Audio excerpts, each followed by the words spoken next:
From LinkedIn News, I'm Leah Smart, host of Everyday Better, an award-winning podcast dedicated to personal development. Join me every week for captivating stories and research to find more fulfillment in your work and personal life. Listen to Everyday Better on the LinkedIn Podcast Network, Apple Podcasts, or wherever you get your podcasts.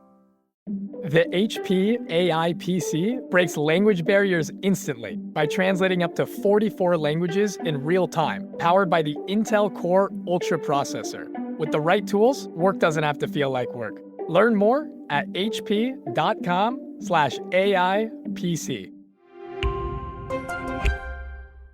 Hey everyone, it's Kwame Christian, host of Negotiate Anything, asking you to please do not skip forward because this is not a commercial. Okay, I've got something for you. So we want to hear from you, our incredible listeners, because your feedback is super helpful in making the show even better. We've created a quick and fun form to get to know you, and this is your chance to make the show even closer to what you love. And here's the best part. If you fill out the form before December 31st, 2024, you'll be entered into a raffle to win a signed copy of my book delivered straight to your door. It only takes a few minutes, and your input will help to shape the future of Negotiate Anything. Find the form in the description of this episode, and we'll announce the winner in January. Who knows? It might be you. Thanks for helping us to make the show even better and even more connected to you. Good luck in the raffle. Hey, I'm Kwame Christian, and you are about to step into the world of Negotiate Anything, the #1 negotiation podcast in the world where we teach you how to make difficult conversations easier while getting more of what you want in the process. Each episode is packed with practical tips and strategies from the experts. We delve into negotiation, conflict resolution, and leadership skills that are crucial in both business and in life. Whether you're closing a deal, managing a team, or navigating personal relationships, Negotiate Anything provides you with the tools you need to succeed. Our conversations are real, relatable, and most importantly, rooted in practicality. So if you're ready to transform your conversations and elevate your negotiation skills, join me on Negotiate Anything. Subscribe and listen on Apple Podcasts, Spotify, or wherever you love to listen. Let's make every conversation a winning negotiation. Nikki, thanks for joining us today. Thanks for having me. I'm excited to spend this time with you. Yes, likewise, my friend. So how about you get us started by telling us a little bit about yourself and what you do? Okay. So I'm a sales coach and trainer, and I specialize in the conversation of sales. I primarily work with women and teach them how to have more strategic sales conversations. And yeah, so that's me. My company is Sales Maven. And if I recall correctly, you may have written a couple of books and you might have a podcast too. Yes, I have. I've written 3 books. My latest book, which was written a few years back, is called The Selling Staircase. So it's all about my framework for a sales conversation. So I break it down into a 5-step process. The Selling Staircase is a comprehensive, how do you walk somebody through a sales conversation and do it strategically while building a ton of rapport, which I feel like is something you talk about a lot. And so yeah, that's the latest book. And then my second book is called Buying Signals: How to Recognize and Act on the Buying Signals That People Give. And the first book was something I was sharing this with you before we hit record, is that I wrote it thinking nobody would read it. It was just for me to see if I could write a book. And but I am proud of it. It's called 6-Word Lessons on Influencing with Grace. And it's 100 tips around neuro-linguistic programming specifically. Oh, very, very cool. And that is a perfect segue into what we're going to talk about today, which is neuro-linguistic programming, also known as NLP. And I was telling Nikki that we haven't had a podcast episode on NLP, which I think is wild. So my bad, listeners, my fault. But we are rectifying that today with Nikki. So let's just get started with a definition. What is NLP? So the neuro part of the N is the way we process information in our brains. The linguistics, for the L, right, is the way that you speak to others, the way that others speak to you, and also any internal dialogue that you've got going on.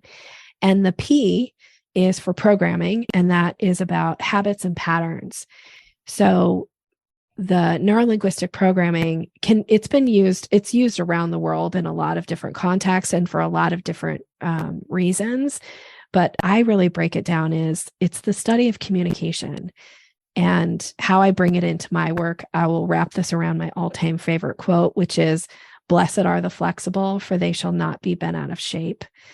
And I think when you learn NLP, it teaches you how to add flexibility to your style, your behavior, to pay attention to the other person you're in conversation with, to put them at ease so that they're more inclined to listen in the conversation, like listen to what you have to say, stay engaged in the conversation.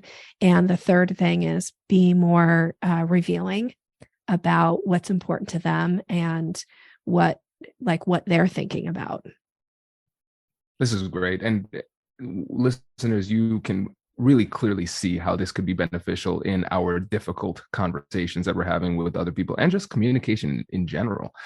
And before we get into like the deeper levels of NLP, I want to address some of the skeptics out here who might have been introduced to it in the past, because I know that I've run into some people when I've brought up NLP.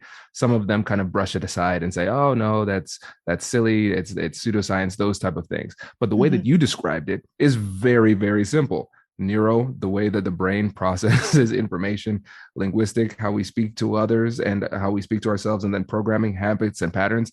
That's all very simple, right? And there's nothing crazy about it. So I want to just address that little thing before we get into what NLP really is.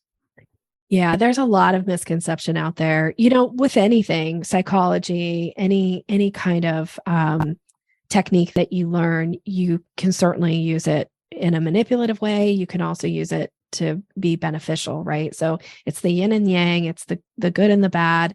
I've had people say to me when I've been in a presentation, I remember one time having a client, I was speaking at this large company. They hired me as their sales trainer, and I went in and, one of the guys in the room was like, "Oh, you have this background in NLP. Like that's mind manipulation, started by the military," which of course is not true, but that's, there are some misconceptions around it.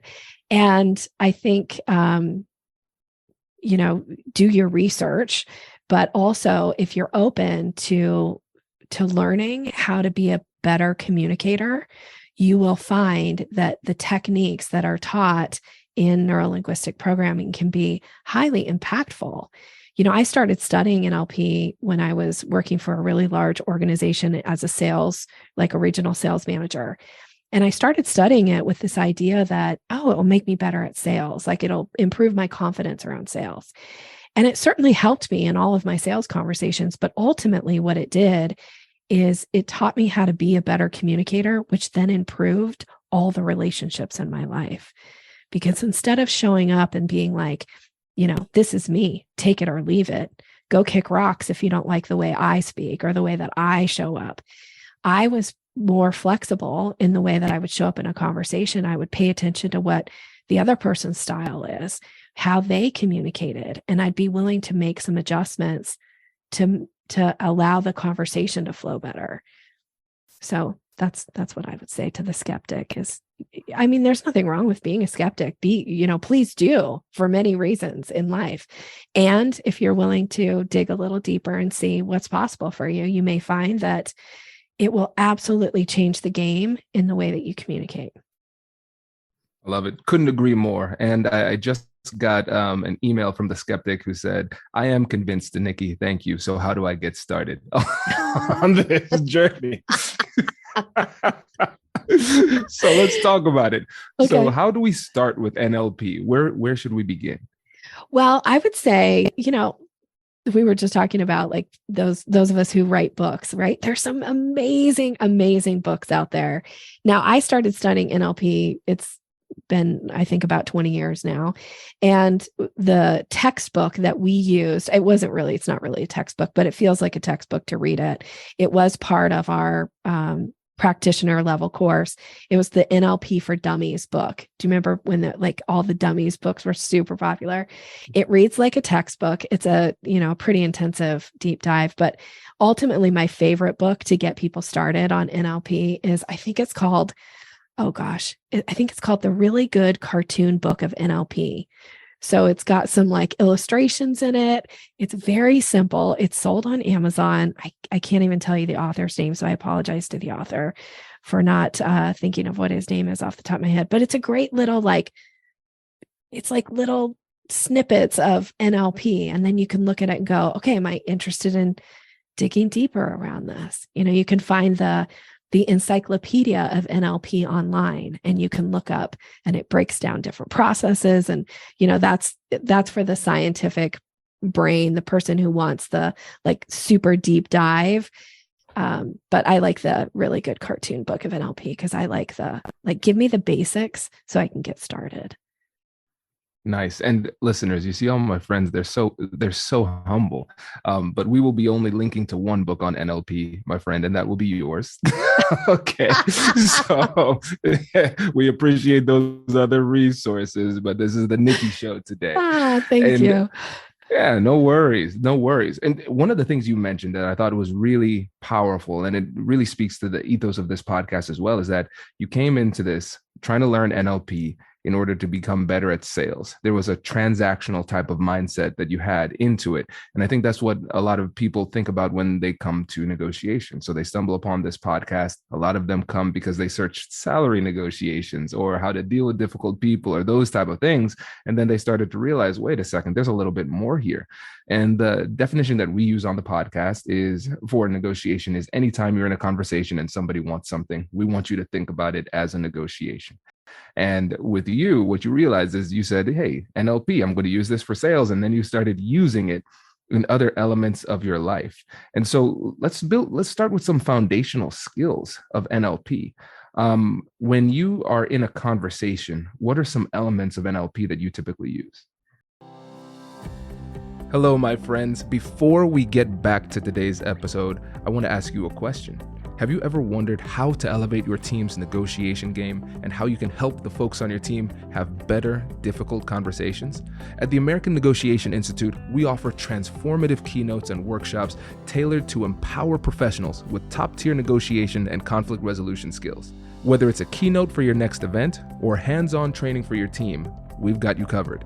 Don't just negotiate. Master the art with the American Negotiation Institute. Click the link in the description to find out more. Elevate, negotiate, and succeed. Introducing the HP AI PC, your powerful AI assistant. Easily search through personal files, gain valuable insights, and make smarter, more informed business decisions. Unlock the future of work today with the HP AI PC, powered by the Intel Core Ultra processor. With the right tools, work doesn't have to feel like work. Learn more at hp.com/AIPC.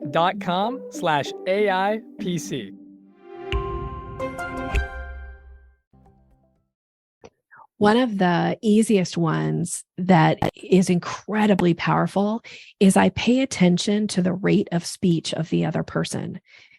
Because I don't know when you think about your own rate of speech, like if we put a spectrum in front of you and we said, on a scale of, 1 to 10, 10 being like a super fast talker, somebody who has a thought, it comes right out. They don't even have to take a breath between sentences. That's somebody who talks really fast, right? And you find yourself in a conversation with somebody who speaks a little slower. It's very difficult for those two people to stay in a long conversation. One, because the person who speaks a little slower, it's hard for them to process and even get a word in the conversation. For the person who speaks really fast, the person who speaks really fast is looking at the person who speaks really slow and going oh my gosh, speed it up, man. I can't take this, right? And so whatever your style is, if you're willing to adjust to the other person, and you don't have to adjust 100% because we're not mimicking anybody, but if you're a fast talker and you're willing to slow down just a little bit, what will happen is the other person will likely start to speed up a little bit, and you guys will find this happy medium in the conversation. And the reason I like rate of speech, and vice versa on the other way too, if you're a slow talker, be willing to speed up a little bit. And the fast talker oftentimes will slow down a little bit. So whatever your rate of speech is, you're perfect, right? Like there's nothing wrong with you. It's just learning to add some flexibility to your behavior, again, to put the other person at ease. And I will say this because I don't know if you've noticed, but when you meet somebody who's similar to you in some way, we feel a connection to people who are like us. Like we like people who are like us. But here's the more important thing is when you meet somebody, and you tell me, Kwame, but when you meet somebody who's like you, that you get a sense of like, this person and I, we have a lot in common. I don't know if you've ever noticed, but you probably think that person is smart because you know you're smart, right? Yep. Like, you know, you're smart. And when you meet somebody who's like you like them, you'll stay in conversation with them longer and you'll think, gosh, this person is smart. We think alike. So when you're willing to make adjustments to the other person, it just builds connection faster. And, you know, when you're speaking on Zoom, when you're in person with somebody, or when you're on the phone with somebody, you can always pick up rate of speech. The only time you can't do it is when you're just in email communication. So any live conversation, if you're willing to pay attention, somebody's rate of speech, and you're willing to adjust just slightly. In NLP, they say adjust 50 to 60% to the other person, not 100%, but you know, if you can get 50%, even 40% is going to do better for the relationship. You will find that you'll have deeper connections. Now, I'll give you the flip side of this. If you find yourself in a conversation and you want to get out of it as quickly as possible, like adjust your rate of speech to be the opposite of the person you're in conversation with, and they'll want to end that conversation with you quickly. So essentially, Nikki, what you just did is you gave us dating advice. If you like the person, match the rate of speech. If you want to get out of this, you change it up. I love this. It's so simple, but so powerful. I just did an interview with Gary Nessner, the lead hostage negotiator or FBI negotiator for the Waco crisis back in the day. Oh. And he said in his experience, learning from the greatest negotiators, there's one thing that everybody has in common, and that was likability. Every good negotiator is likable. And that it was really fascinating to me because I realized that too. And this is such an easy way to get people to like you, because we always think about, what do I need to do to get people to like me? Do I need to be a people pleaser? Do I need to compromise inappropriately? Do I need to compliment them when I don't believe it? Flattery, those type of things. This is so simple. You just need to be you, but a little bit faster or a little bit slower. And there are going to be times where you increase your rate of speech naturally. There are going to be times where you decrease your rate of speech naturally. So most likely, this little flex is going to be still within your authentic range of communication. And when you talk about similarity, really what we're talking about is affinity bias. So I see you as like me, right? And so the more like the other person you can be, you can seem, the more they are going to like you. And this is a good way to do that without compromising your values, your position, or anything like this. It's like, hey, we speak the same rate of speech and it's subconscious. They're not even going to recognize it, which I think is one of those things that makes you a lot more persuasive too. And then the last point, when we're thinking about trust, one of the things that helps people to trust you more is competence. Does this person seem competent? And sometimes we might be strategically trying to demonstrate our competence, or out of insecurity, we might be trying to read through our resume and show people we're competent. But again, this is a simple way of showing that we're competent in the eyes of the other person without having to seem arrogant by reading through all of our accomplishments. So this is a really, really strong start. Thank you. Thank you. Yeah. You know, I actually just got, right before I started this conversation with you, I was having a conversation with somebody else for her podcast. And before we started recording, she said to me, gosh, I really like you, Nikki. I really like you. And so of course I'm super flattered by that. But there's a part of me in my brain that's going, it's probably because I'm making some adjustments here, not big ones. I'm not pretending to be something I'm not.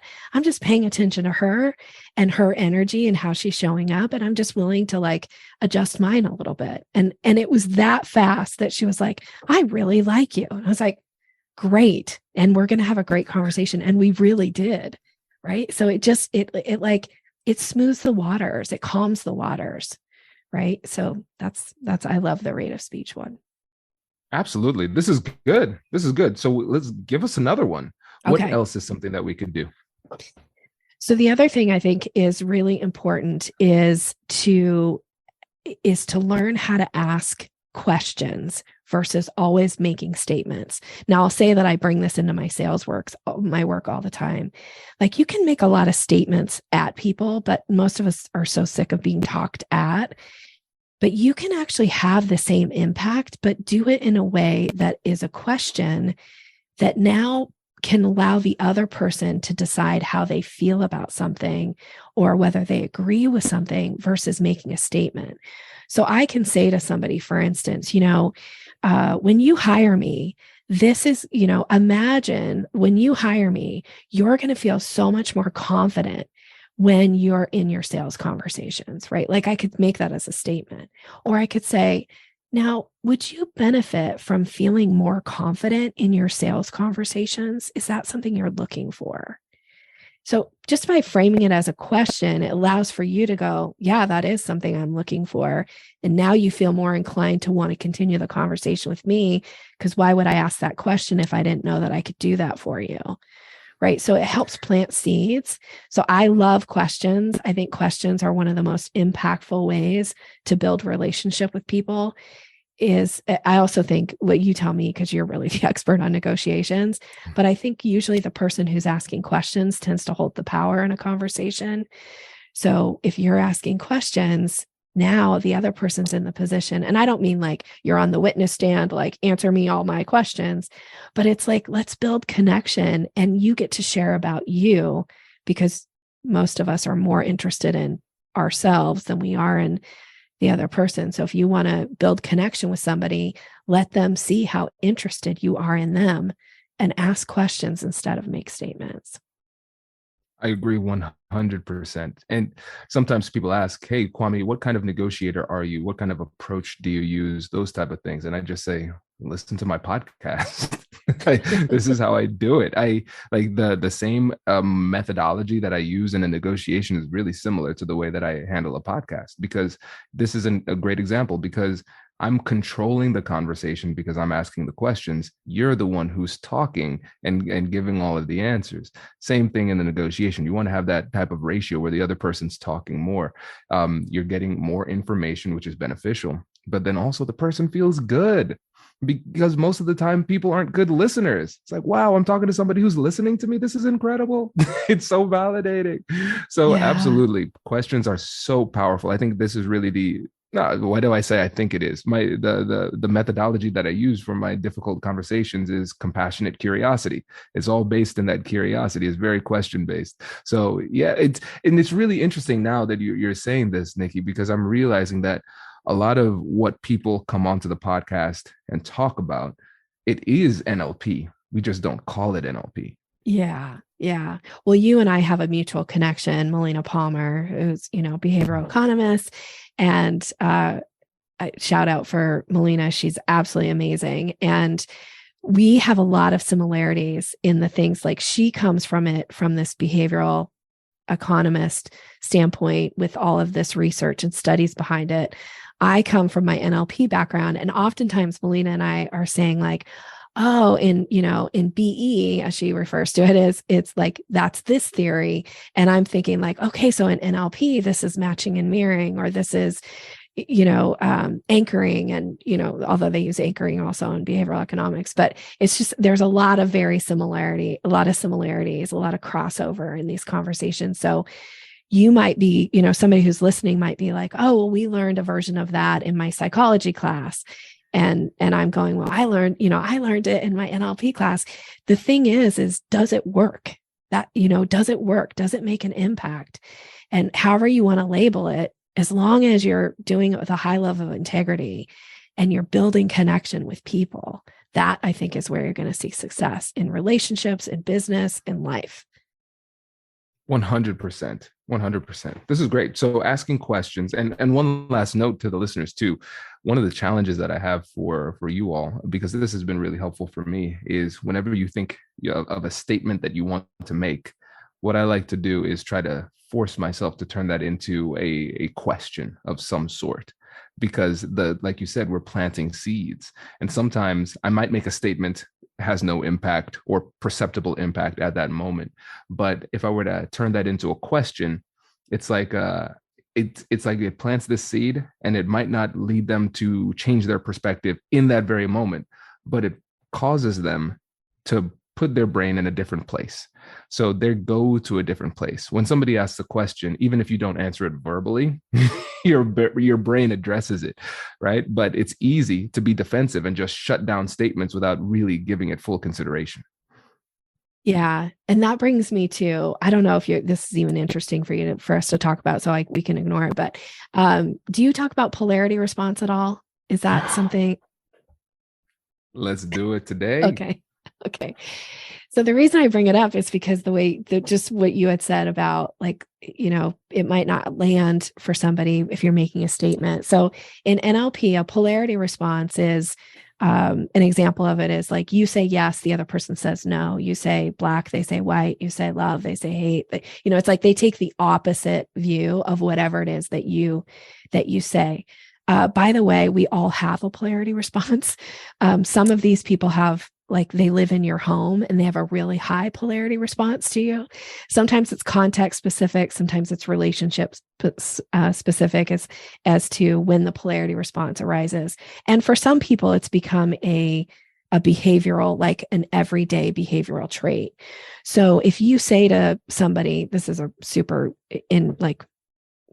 basic example, but you say to somebody, like, hey, I was thinking we should have Italian tonight for dinner. And they go, Italian?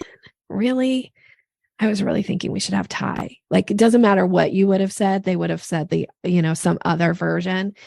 But when you learn how to recognize somebody who has a polarity response to you or to the conversation that you're having, you can change up the way that you frame. Instead of saying, like, I think we should have Italian, you could go, you probably aren't in the mood for Italian tonight, because they want to now take the opposite. So they'll say, well, Italian doesn't sound so bad, right? Because now if the opposite isn't like, not Italian, it's like, oh no, actually, I do like Italian. Let's have Italian tonight. So when you think about in a conversation with somebody who has a very high polarity response to, again, something you're saying, or just the conversation or the context of what you're talking about. And I had this example. I learned about polarity response many, many years ago studying NLP, and I had the owner of our largest customer when I was working for a really big company. This was they did $130 million a year with our company. So the owner, he had a very high polarity response. So anything you came to him and you're like, hey, I have an idea, super excited to share it with you, he would say, no, won't work. And so when I learned that this was just kind of his natural go-to, I would go to him and I would say, so I have this idea, but I'm not even sure it would work. And he'd be like, tell me the idea. And then I would tell him, and I'm like, but I don't know. I don't even know if this is something you would even explore. And he'd be like, let me tell you how we're going to do it. And then it would become his idea. And then he would find the solution.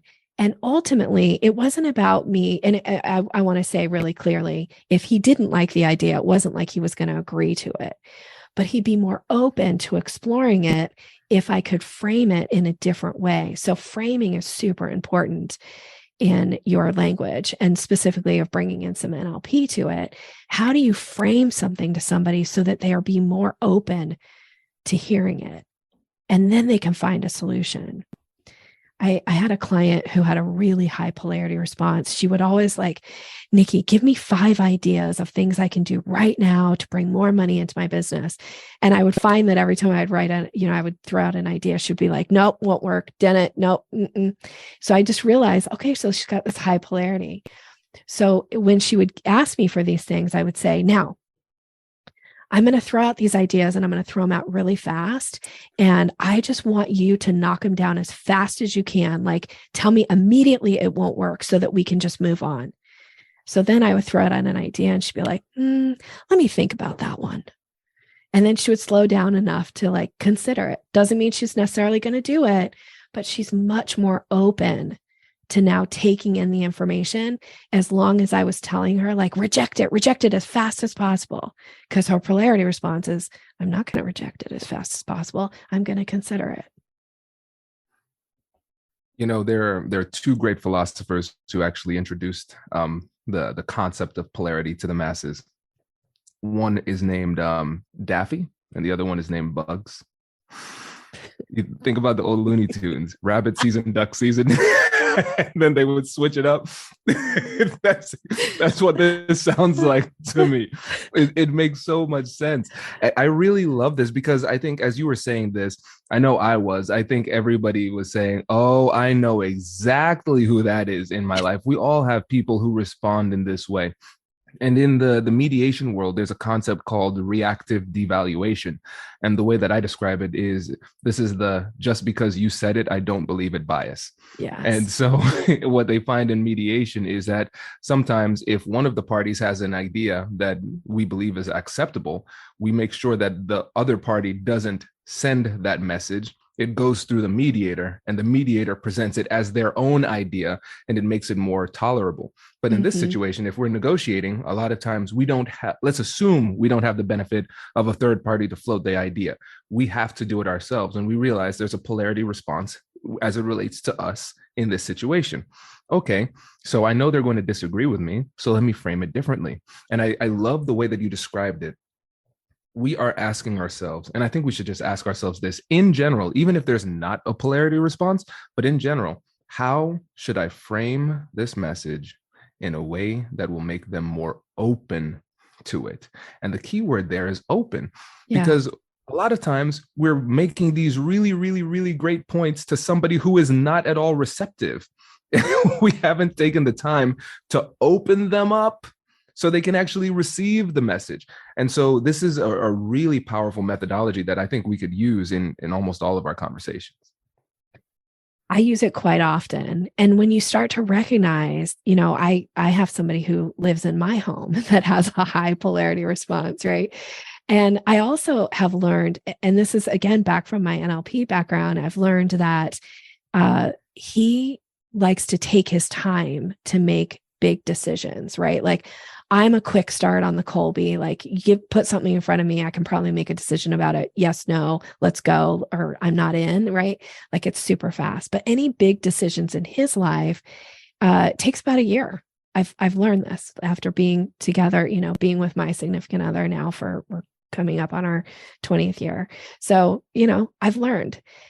And I'm willing to put that time in. And so I'll do this. I'll say like, gosh, I don't even know that this is something we should even be thinking about or talking about. And I just plant that little seed, right? And then, within a year, a lot of times he comes back to me and he's like, you know what we should do? I'm like, what? And he'll like, tell me this thing that I'm like, I don't think we should do that. And then I'm like, that's such a great idea. Let's go. Let's do that, And so it's willing to invest in their relationship. And again, it's not, and I want to be really clear, it's not like I can say 100%, if my significant other is an absolute no to something, it's not my job is to not try to convince him to change his mind. My job is just to see, is he open? Is he open to considering? And if he's open, and if he decides that this is his idea, and that this is the way we should do something, I don't really care how we get there, because for me, it's about outcome. And this is very NLP too. It's like, what's your outcome? What do you ultimately want to happen? And if I ultimately want this to happen, as long as we get there, I don't care how we got there. I don't need the credit for it. I just need to know that we're moving in that direction. Now, the point that you just made is very rational. And most people would say, yes, I agree. The outcome is important. Then in practice, our ego gets in the way. And then we're like, no, I want to persuade this person, but I want to persuade them my way. I'm going to talk as fast as I want, and I'm going to be as, polarizing as possible in this process. And I think what we're realizing is that there's a specific type of mindset that needs to go along with these types of strategies, because if you're too arrogant, then you're not going to be willing to adjust. But it's like you said at the beginning, if you're flexible, you can bend without breaking. But if you're really rigid, then you have one very narrow path to victory. And then when you run into resistance, then you're not willing to go into your bag of tricks because you're not persuading in the way that you want to persuade. And so I think that's a really important point for us to remember. We have to keep our mind focused on the big picture. What is it that we ultimately want to accomplish? And then also recognize that our ego can get in the way of accomplishing that goal too. Absolutely. And there's no doubt that my ego does get in the way. I'm not always at my best, right? Like I learned this through NLP too, like your performance will be within a range. Some days when I'm really at my best, when I'm firing on all cylinders and I've got I'm well rested, well fed, well hydrated, all that good stuff. I might be at an 8 or a 9, but there are other days where, I'm at like a 2 or a 3. And the one thing I have learned is that sometimes it's not about trying to always get to be the 8 or 9. I'm just trying to be the best 3 I can be on certain days. It doesn't mean my ego won't get in the way. It doesn't mean I won't be perfect or, I'm not going to necessarily say the right thing. But I also think about, and again, going back to the stuff that you study in NLP, they say the foundation of NLP is rapport. So everything is built on rapport. And I always think I have a rapport bank account with every single person I come into contact with. And on most days, my goal is always to make deposits in that account because I want to build up a balance. Because there will be days where I'm at a 3 or a 2 or 1 if I'm like really at my worst. And I'm going to make a withdrawal. And if I have a balance built up, like that person will still probably give me some grace. But if you're just meeting somebody for the first time and you make a withdrawal from an account that's empty, that chances are you don't get a second chance, right? So how can you show up and make deposits over and over and over again in every relationship, in every contact? And I'm going to say that's really ultimately how I use NLP in my life is, am I making deposits? This is great. And I think one of the best things about this is that it is very doable. All of these things are very doable. And so, no, this isn't wizardry. It's just science. That's all it is. So Nikki, I'm glad you were able to come on the pod today and share your wisdom with us. And before you go, can you let the listeners know about your podcast, your business, and how they can get in touch? Yes, thank you so much. So the podcast is called Sales Maven. It is individual episodes where I'm doing sales techniques, teaching sales techniques. I do on-air coaching calls on there. So you get to be a fly on the wall and listen to, how other people are getting advice to move forward. And then I do a Mastering Excellence series where I dig into the unconscious competence. That's really the NLP piece that I bring in. So get to dig into somebody's unconscious competence and what are the things that they get exceptional results at so that you can hear structure. So that's the Sales Maven podcast. And if you're interested in being connected, I'd love to wrap it around a gift for your listener. So if you're interested in sales and you'd like to learn how to use some of these techniques in your sales conversations, I have an ebook called Closing the Sale. You can grab it by going to yoursalesmaven.com/Kwame. So this is specific for your audience. And then we'll be connected. Cool. Thank you so much, Nikki. This was great and can't wait to have you back on because I feel like we are just scratching the surface of NLP. So thanks for sharing your wisdom with us today. Thanks for having me. Congratulations! You've just joined an elite club. By listening to a full episode, you're now officially on the Negotiate Anything team. So welcome aboard. What most team members do is they subscribe to the podcast because that allows them to automatically get the latest episodes of the show. The best things in life lie on the other side of difficult conversations. Keep learning, keep practicing, and keep getting better. Your relationships will improve, your career will soar, and you'll have the confidence you need to get the most out of these crucial conversations. Again, thank you for joining the team. We're excited to have you, and I will see you in the next episode. I'll catch you later.